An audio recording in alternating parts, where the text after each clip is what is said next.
Hello friends, அஸ்ஸலாமு அலைக்கும். Welcome to Haji's kitchen. இந்த வீடியோவில் நம்ம ஐர மீன் குழம்பு எப்படி செய்கிறதுன்னு தாங்க பார்க்க போகிறோம். அதுவும் நம்ம கிராமத்து ஸ்டைலில் பார்க்க போகிறோம். கண்டிப்பாக வீடியோவை ஸ்கிப் பண்ணாமல் பாருங்கள். இந்த வீடியோ உங்களுக்கு ரொம்ப யூஸ்ஃபுல்லாக இருக்கும். இது எப்படி பண்ணுறதுன்னு பார்க்கலாம். நான் இதில் 1 கிலோ ஐர மீன் எடுத்திருக்கேங்க. அப்படியே மீன் துள்ள இருக்குது, பார்க்கவே அழகாக இருக்குது. நம்ம இதை வந்து தண்ணிலாம் இல்லாமல் வடித்து எடுத்துக்கலாம். நான் இந்த மாதிரி ஒரு வடிகட்டி யூஸ் பண்ணி இதை தண்ணிலாம் இல்லாமல் நல்லா வடித்து எடுத்துக்கிறேன். இந்த மாதிரி எடுத்ததுக்கப்புறமா நான் இதில் பால் ஊற்ற போகிறேன். எதுக்காக அப்படின்னா, இது ஏரி கண்மாய் அந்த மாதிரி இடத்துல தாங்க இந்த மீன் கிடைக்கும். அது நிறைய கழிவுகள்லாம் சாப்பிட்ருக்கோம். அதை க்ளீன் பண்ணுறதுக்காக தான் இந்த ப்ரொசீஜர். நம்ம இந்த மாதிரி பால் ஊற்றி அதை குலுக்கும்போது அதுவாக ஆட்டோமேட்டிக்காக வெளியே வந்துடும். இதுக்கப்புறமா நான் 1 கை அளவுக்கு கல் உப்பு எடுத்து அது மேலே ஆட் பண்ணுறேன். கல் உப்பு போட்டோடனே நல்லா இந்த மாதிரி துள்ள ஆரம்பிச்சிரும். இதுவும் க்ளீனிங் ப்ரொசீஜர் தான். இது வெளியே வரதுக்கு சான்ஸ் இருக்குது. அதனால் நான் ஒரு லிட் போட்டு க்ளோஸ் பண்ணிவிட்டு ஒரு 10 மினிட்ஸ்க்கு அப்புறம் ஓப்பன் பண்ணி பார்க்குறேன். எனக்கு அது எல்லாமே நல்லா செட்டில் ஆயிடுச்சு. இப்போ இந்த மாதிரி நல்லா பிசைஞ்சு விட்டு கழுவி எடுத்துக்கோங்க. ஒரு 5-6 டைமாவது தண்ணி ஊற்றி நல்லா வாஷ் பண்ணி இந்த மாதிரி அரிச்சு எடுத்து போட்டுக்கோங்க. ஏன்னா இதில் நிறையா மண் கல்லாம் இருக்கும். ஒவ்வொரு டைம் வாஷ் பண்ணும்போது இந்த மாதிரி தண்ணிலாம் வடித்து எடுத்து போட்டுக்கோங்க. இங்கே பாருங்கள் எவ்வளோ கல் இருக்குன்னு.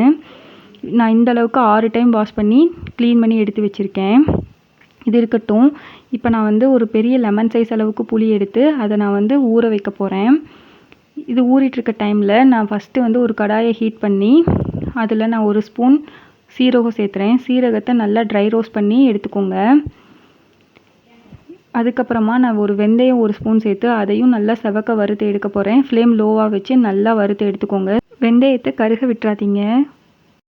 இதுக்கப்புறம் நான் 2 ஸ்பூன் வர கொத்தமல்லி எடுத்து அதையும் நல்லா ட்ரை ரோஸ்ட் பண்ணி எடுத்து வச்சுக்கிறேன். இப்போ நான் கடாயில் கொஞ்சமாக ஆயில் ஆட் பண்ணி இதில் நான் ஒரு 15 வரமிளகா சேர்த்துறேன். இது காஷ்மீரி மிளகாங்கிறனால காரம் அவ்வளோவா இருக்காது. அதனால நான் 15 மிளகா சேர்த்துருக்கேன். உங்களோட மிளகாயோட காரத்துக்கு தகுந்த மாதிரி நீங்கள் அட்ஜஸ்ட் பண்ணிக்கோங்க. இதையும் நல்லா ஆயிலில் ஃப்ரை பண்ணி எடுத்து வச்சுக்கோங்க. இதெல்லாம் இருக்கட்டும். இப்போ நான் ஒரு தேங்காயை நல்லா இந்த மாதிரி பேஸ்ட்டாக அரைச்சி எடுத்திருக்கேன்.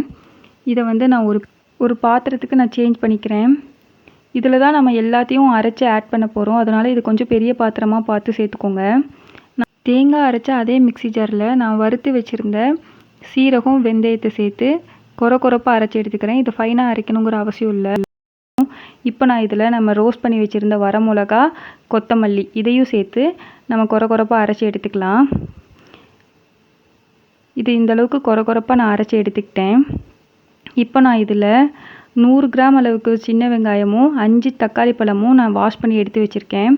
அதையும் இது கூட ஆட் பண்ணி நல்லா ஃபைன் பேஸ்ட்டாக அரைச்சி எடுத்துக்கோங்க.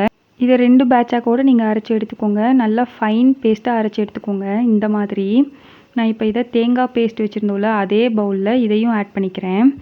இதை ஆட் பண்ணதுக்கப்புறமா நம்ம ஊற வச்சுருந்த புளியை நல்லா கரைச்சி எடுத்துக்கிறேன். அதையும் இந்த புளி தண்ணியையும் இதில் நல்லா வடிகட்டி இதில் சேர்த்துக்கிறேன். இதுக்கப்புறமா நான் மஞ்சள் தூள் ஆட் பண்ண போகிறேன். நம்ம என்ன என்வி பண்ணாலும் அதில் கண்டிப்பாக மஞ்சள் தூள் சேர்த்துக்கோங்க, அது நல்லது. இப்போது இதில் எனக்கு தேவையான அளவுக்கு கல் உப்பு சேர்த்து நல்லா மிக்ஸ் பண்ணி எடுத்துக்கிறேன். நம்மளோட குழம்பு வந்து பாதி ரெடி ஆயிடுச்சு. இப்போது நல்லா மிக்ஸ் பண்ணி எடுத்துக்கோங்க.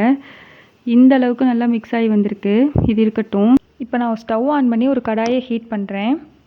கடாய் நல்லா ஹீட் ஆனதுக்கப்புறமா நான் இதில் ஒரு 4 ஸ்பூன் கடலெண்ணெய், 2 ஸ்பூன் நல்லெண்ணெய், 1 ஸ்பூன் விளக்கெண்ணெய் சேர்த்து ஆயிலெல்லாம் நல்லா ஹீட் ஆகிற முடியும் வெயிட் பண்ணுறேன். ஒன்ஸ் நல்லா ஆயிலாக ஹீட் ஆனதுக்கப்புறமா இப்போ நான் இதில் ஒரு 1/2 ஸ்பூன் சீரகம் 1/2 ஸ்பூன் வெந்தயத்தை ஆட் பண்ணி நல்லா ஃப்ரை பண்ண போகிறேன். லோ ஃப்ளேமில் இருக்கட்டும். வெந்தயம் கருகிடுச்சுன்னா குழம்பே கசப்பாயிரும். இப்போ நான் இதில் ஒரு 100 கிராம் சின்ன வெங்காயத்தை பெருசாக கட் பண்ணி வச்சுருக்கேன். அதையும் இந்த ஆயிலில் ஆட் பண்ணி நல்லா மிக்ஸ் பண்ணி விட போகிறேன். இது நல்லா ஃப்ரை ஆகட்டும். லோ ஃப்ளேமில் வச்சு ஃப்ரை பண்ணி எடுத்துக்கோங்க. இப்போ நான் இதில் ஒரு 7-8 பல் பூண்டை இதில் ஆட் பண்ணேன். அதையும் நான் நல்லா ஃப்ரை பண்ணிக்கிறேன். கருகப்பல் இருந்துச்சுன்னா சேர்த்துக்கோங்க. என்கிட்ட இல்லாதனால நான் இதை ஸ்கிப் பண்ணிட்டேன். இது ஒன்ஸ் நல்லா ஃப்ரை ஆனதுக்கப்புறமா நான் இதில் ஒரு 2 ஸ்பூன் மிளகாத்தூள் ஆட் பண்ணுறேன். இதையும் நல்லா ஆயிலில் ஃப்ரை பண்ணி எடுத்துக்கோங்க. இதோட ராஸ்மல் போற முடியும். இப்படி நம்ம எண்ணெயில் மிளகாத்தூள் சேர்த்து ஃப்ரை பண்ணி எடுக்கும்போது குழம்போட கலர் வந்து சூப்பராக இருக்கும். இந்த அளவுக்கு எண்ணெய் பிரிஞ்சு வந்ததுக்கப்புறமா நம்ம ரெடி பண்ணி வச்சுருந்த அந்த குழம்பு மிக்ஸை இதில் ஆட் பண்ணுறேன். இதில் ஆட் பண்ணி நல்லா ஒரு மிக்ஸ் பண்ணிவிட்டு உப்பு செக் பண்ணி பாருங்கள். பத்தலைன்னா இந்த ஸ்டேஜில் நீங்கள் ஆட் பண்ணிக்கோங்க. இப்போ நான் ஒரு லிட் போட்டு க்ளோஸ் பண்ணி ஒரு 5 மினிட்ஸ் நல்லா கொதிக்க வைக்க போகிறேன். ஓப்பன் பண்ணி ஒரு 5 மினிட்ஸ் கொதிக்க விட போகிறேன். ஏன்னா அப்போ தான் அதோட ராஸ்மெல்லாம் நல்லா போகும். அதோட ராஸ்மல் போகிற அளவுக்கு நல்லா கொதிக்க வச்சு எடுத்துக்கோங்க. இது ஒன்ஸ் இந்த மாதிரி நல்லா கொதித்து வரும்போது நான் க்ளீன் பண்ணி வச்சுருந்த ஐர மீனை இதில் ஆட் பண்ணுறேன். இந்த மாதிரி வடிகட்டி தண்ணியே இல்லாத மாதிரி பார்த்து சேர்த்துக்கோங்க. அப்போ தான் அதோட ஸ்மெல் இல்லாமல் நல்லாயிருக்கும்.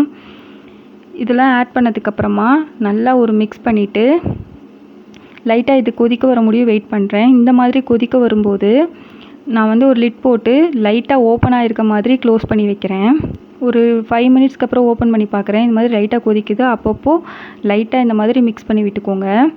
ஒரு 10 மினிட்ஸ்க்கு அப்புறம் நல்லா கொதிச்சு வந்துருச்சு. நம்மளோட குழம்பு ரெடி ஆயிடுச்சு. நம்ம ஸ்டவ் ஆஃப் பண்ணிவிட்டு நான் ஒரு வேறு பவுலுக்கு ட்ரான்ஸ்ஃபர் பண்ணிக்கிறேன். நம்மளோட ஐர மீன் குழம்பு செம்மையாக ரெடி ஆயிடுச்சு. இதோட டேஸ்ட்டு சொல்லவே வேணாம், சூப்பராக இருக்கும். சாதம் இட்லி கூட வேறு லெவல் காம்போவாக இருக்கும். அதுவும் இது பழசாக சுண்ட சுண்ட இதோட டேஸ்ட் இன்னும் அதிகமாகும். ஐ ஹோப் இந்த வீடியோ உங்களுக்கு ரொம்ப பிடிக்கும்னு நினைக்கிறேன். கண்டிப்பாக ட்ரை பண்ணி பார்த்துட்டு எப்படி இருக்குன்னு கமெண்ட் பண்ணுங்கள். தேங்க்ஸ் ஃபார் வாட்சிங். தேங்க்யூ. லைக் பண்ணுங்கள், ஷேர் பண்ணுங்கள், சப்ஸ்கிரைப் பண்ணுங்கள். பாய்.